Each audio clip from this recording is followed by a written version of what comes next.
Welcome future IAS officers. ये आखिरी दिन है बिफोर यूपीएससी प्रीलिम्स 2025। कल डी डे है, द डिसाइडिंग डे। कैसे पेपर को अटेम्प्ट करना चाहिए, let's discuss. This is the most important video that you will watch today. इसमें हम दो चीज़ें डिस्कस करने जा रहे हैं, before exam, during exam. Before exam आपको सेल्फ डाउट हो रहा है, आपको डर लग रहा है, ये डिस्कस करेंगे कैसे इसको हटाएं। During exam, how to correctly attempt paper, panic की सिचुएशन में क्या करना है। ठीक है, first and foremost exam centre देख के आओ। क्या कोई गवर्नमेंट स्कूल में है या फिर अदर कोई और सेंटर में है, सबसे पहले एग्जाम सेंटर देख के आओ। ठीक है। सेकंड, एडमिट कार्ड प्रिंट करवा लो। बहुत सारे बच्चों का डाउट रहता है कलर्ड प्रिंट आउट करवाऊं कि ब्लैक एंड व्हाइट करवाऊं। देखो, जिसमें भी आपकी आईडी वेरीफाई हो सके। अच्छा हाँ, कल आईडी ले जाना मत भूलना। आपने आधार कार्ड दिया है, ड्राइविंग लाइसेंस जो भी दिया है जिससे आपकी आईडी प्रूफ, सपोज कोई अंकित है, ठीक है, आपके एडमिट कार्ड में अंकित नाम लिखा है, जो भी है आपके आइडेंटिटी कार्ड में, आधार कार्ड में जिसमें भी अंकित लिखा है, उससे आपका फेस मैच हो सके। ठीक है, 2-3 इटरेशंस करने पड़ेंगे। कलर्ड निकाल के देखो, उसमें आपका फेस दिख रहा है, ठीक है, ब्लैक एंड व्हाइट नहीं लगेगा। अगर किसी की सुविधा नहीं है कलर्ड की, ब्लैक एंड व्हाइट निकाल के देखो, फेस दिख रहा है, you are good to go. ठीक है, आपका आइडेंटिटी वेरीफाई होना चाहिए, आपका फेस क्लियरली विजिबल होना चाहिए। Okay, I know you are anxious and fearful. ठीक है, मेरी बात समझो, आपको डर लग रहा है, बहुत वाजिब सी बात है। एक बात बताओ, जो फ्यूचर टॉपर होगा ना, आप जो वीडियो देख रहे हैं, आप में से कोई फ्यूचर टॉपर होने वाला है। I guarantee you this. मेरे स्टूडेंट्स पे मुझे पूरा भरोसा है। You will be a future topper. Her student को डर लगना है और लगता है एक ना एक टाइम पे। ठीक है, कुछ चेक पॉइंट्स है जिससे आपको पता चलेगा आपकी प्रोग्रेस कैसी है। देखो, क्या आपने अपने शॉर्ट नोट्स रिवाइज किए हैं, प्लस पीवाईक्यूज पढ़े हैं? हाँ तो टिक मारो। क्या आपने सीसेट पढ़ा है? टिक मारो। क्या आपने करंट अफेयर्स पढ़ा है? टिक मारो। क्या आपने थोड़े से मॉक्स दिए हैं? टिक मारो। प्रीवियस ईयर पेपर लगाया है? टिक मारो। If these 5 check points are done, okay report आ रही है, अब ये चीज करो। थोड़ा सा डर लग रहा होगा, कोई दिक्कत नहीं है, इट्स परफेक्टली कॉमन। ठीक है, डोंट रिएक्ट टू इट। बस ऐसा मत करो आप डर के मारे फिर कुछ पॉलिटी बुक चालू कर दिया लक्ष्मीकांत, अरे मॉडर्न हिस्ट्री चालू कर दी, अरे साइंस टेक का करंट अफेयर देख लेता हूं। कुछ रिएक्ट मत करो। अगर ये 5 चीजें डन है, कोई दिक्कत नहीं है। ठीक है, डोंट रिएक्ट टू इट। देखो, this is confidence meter which I have made for you. ये 3, एक नर्वस है, सबसे बेस्ट कॉन्फिडेंट, ओवर कॉन्फिडेंस। ठीक है, नर्वसनेस बोल लो या अंडर कॉन्फिडेंट बोल लो। सबसे स्वीट स्पॉट होता है थोड़ा सा नर्वसनेस और थोड़ा सा कॉन्फिडेंस के बीच वाला। This is the sweet spot. क्यों, मैं बताता हूं। Over confidence is destructive. I think 95% students are in this spot. I think 95% are in this spot and 5% are in this spot, 5% of the students. आपको इसमें रहना है, थोड़ा सा नर्वसनेस रहना चाहिए, हल्का सा, and you should be more incline towards confidence. ये स्वीट स्पॉट होता है। क्यों? आप संभल के पेपर दोगे, आप केयरफुली पेपर दोगे, है ना। सिली मिस्टेक करने के पहले, आप सिली मिस्टेक नहीं होगी। OMR भरना है ABCD, ठीक है। आप बी की जगह, सपोज आपने बी को मारना है, आपने बी मारा। जो थोड़ा सा ओवर कॉन्फिडेंट है, इसमें ज़्यादा पॉसिबिलिटी है कि एक बंदा या बंदी, जो भी एनी पर्सन, एनी स्टूडेंट, वो बी की जगह ए को मार दे, या बी में पूरा ये OMR होता है वो यहाँ बाहर गोला कर दे, है ना। This is the sweet spot. Little bit nervousness but more incline towards confidence. You will give paper carefully. This minimises the probability, possibility of any error. ठीक है, दिस इज कॉन्फिडेंस मीटर। अब देखो, आखिरी दिन में क्या पढ़ना चाहिए, क्या करना चाहिए।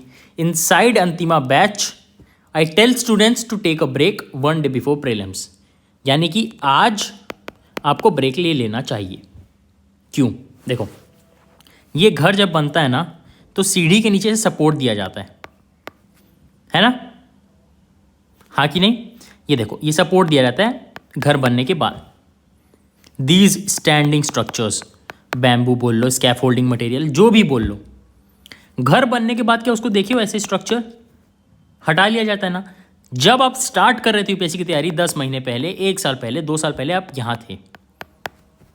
आज आपने सारे चेक पॉइंट को टिक मारा है और आज आप यहां पहुंच चुके हो। अब इसमें आप सपोर्ट दे दोगे तो भी कोई फर्क नहीं पड़ना है, हाँ कि नहीं?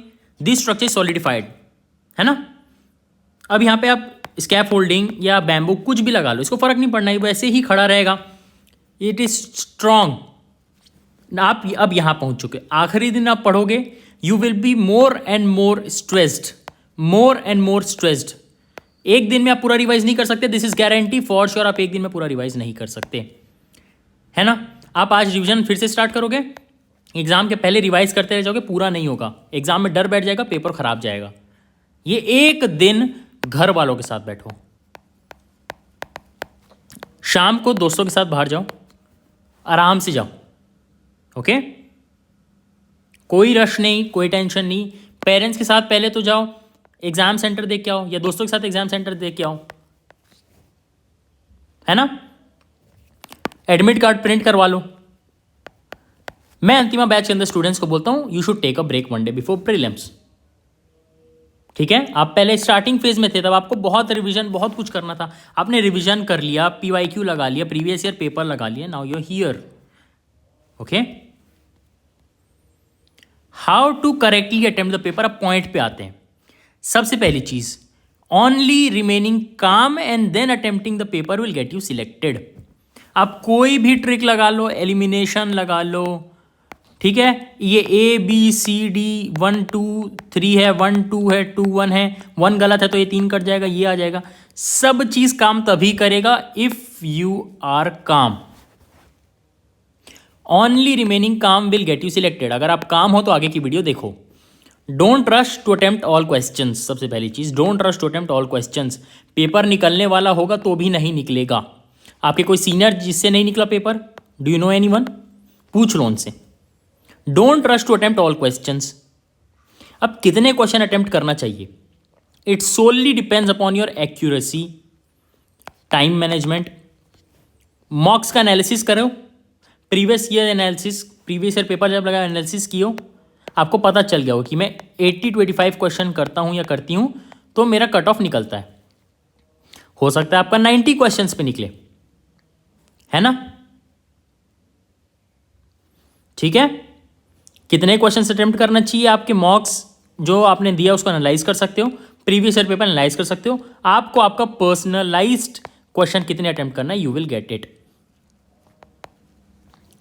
कोई 75 क्वेश्चन में निकाल सकता है, कोई 85 में निकाल सकता है, कोई 90 ±2 लेके चलता है। It's solely upon you. But सबसे पहली चीज काम रहना है, शांति से पेपर देना है। Don't rush to attempt all questions. कितने क्वेश्चन अटेम्प्ट करना चाहिए, मॉक्स एनालिसिस और प्रीवियस ईयर पेपर बताएंगे आपको। 4, read options carefully, specially of easy questions. Read options carefully क्या मतलब, आपने क्वेश्चन पढ़ा, ABCD के बाद क्या आता है, दिस इज एग्जाम्पल। ठीक है, फॉर एग्जाम्पल ऑप्शन, आपने दूर से देख के ऑप्शन मार दिया EFGEI। ठीक है, आपको यह देखना है कि सिर्फ पहला क्वेश्चन पहला देख के टिक नहीं मारना है ना। ऐसे कोई गूगली क्वेश्चन आ गया, suppose this is only for example, कोई भी आप टॉपिक कर ले लो, पर मैं ऐसे ही इन जनरल बता रहा हूं आपको कि वो कितने महीनों में 28 डेज होते हैं। पहला दिख गया फरवरी, दूसरा मार्च, तीसरा जनवरी, चौथा ऑल। आप जल्दी जल्दी में ये मार दिए, है ना, गलत हो गए। The correct option is all. सारे महीने में 28 दिन तो होते हैं, जल्दबाजी नहीं करनी, read options carefully, specially of easy questions, specially of easy questions. It is not over until it's over. पहला जीएस है, दूसरा सीसेट है। फर्स्ट एग्जाम देख के ओवर कॉन्फिडेंट या अंडर कॉन्फिडेंट मत होना। क्या मतलब, जीएस दे दिया, आपको प्रेडिक्शन हो रहा है 100+ आने वाले, सीसेट आराम से दे दिया। नहीं, कितने बच्चे हैं जिनका 100+ आता है एवरी ईयर, हर साल सीसेट नहीं निकलता। क्यों डरते लोग सीसेट से? जब वो पासिंग है, उसका मार्क्स पता इतना ही लाना है। फर्स्ट एग्जाम का तो कट ऑफ भी नहीं पता रहता, सेकंड का पता है ना, तब भी क्यों लोग डरते हैं? इसीलिए फर्स्ट एग्जाम देके ना ओवर कॉन्फिडेंट हो ना अंडर कॉन्फिडेंट हो। सीसेट शांति से देना, बहुत एक्सट्रीमली केयरफुल रहना। सीसेट में सबको पता रहता है कि ये है, ऐसा है, इसमें इतने ही मार्क्स चाहिए, सबको पता है ना। जीएस में तो पता भी नहीं है। जीएस देने का तो ओवर कॉन्फिडेंट या अंडर कॉन्फिडेंट मत होना, सीसेट शांति से देना। बहुत लोग भूल कर जाते, 100+ लाते हैं जीएस में, सीसेट ही नहीं निकलता। और बहुत लोगों का जिनका मार्क्स नहीं भी आ रहा होता है ढंग से जीएस में, उनका सीसेट भी अच्छा रहता है, निकल जाता है। ओके, काम रहो, don't rush to attempt all questions. अपना क्वेश्चंस की लिमिट आप जानते हो कितना अटेम्प्ट करना चाहिए। सारे ऑप्शन ध्यान से पढ़ो। It is not over until it's over. Exam hall में अगर स्ट्रेस हो गया तब क्या करोगे? ये डॉक्टर एंड्रयू हुबरमैन है, he is a neuro scientist in America. इनकी बात सुनो। जितना लिटरली जितना इस चैनल को बने उतना टाइम नहीं हुआ, जितने दिन आप पढ़े नहीं हो उनसे ज़्यादा ये रिसर्च कर सके, उतने दिनों से ज़्यादा। Fastest way to release stress. सबसे पहले एग्ज़ाम हॉल में आपका ऐसा हो गया 1 2 3 4 है, आपने पेपर में फिल करते समय 2 सही था, आपने 1 को गोला मार दिया। अब आप में क्या होगा? पैनिक। अब क्या करोगे? Double nose inhale. पहले गहरी सांस लो नाक से, ठीक है, फिर तुरंत जल्दी से एक छोटी सांस लो। First full inhale, second small inhale, थोड़ा सा हवा और ले लो, सेकंड हो गया। नाउ अपने मुंह से, माउथ से स्लोली एक्सहेल करो। This is the fastest way to release stress according to doctor Andrew Huberman, who is a neuroscientist. Done? सुनो मेरी बात। I will be live inside Antima batch. You might be feeling सब कुछ भूल रहा हूं, anxiety हो रही है, कुछ याद नहीं रह रहा, नेक्स्ट अटेम्प्ट दे दूं क्या? May be you just need a small push. मेरे साथ लाइव में 100 बच्चे होंगे फॉर एग्जाम्पल, ठीक है, उसमें से आपका एक का डाउट है कि सर मैं नेक्स्ट अटेम्प्ट दे दूं क्या? आप ये सोच रहे होंगे, पता चला पीछे से 90 बच्चे और बोल रहे हैं कि सर मैं भी यही सोच रहा हूँ। आपको समझ में आ जाएगा कि ये बहुत कॉमन है, सबके साथ होता है। I need to go ahead in this journey, maybe you just need a little reassurance, ठीक है। मेरे साथ आप लाइव आ जाओ, लाइव डाउट पूछो, I will be inside Antima batch, I am waiting for you. पहला link in the description is Antima batch. All the best, जय हिंद।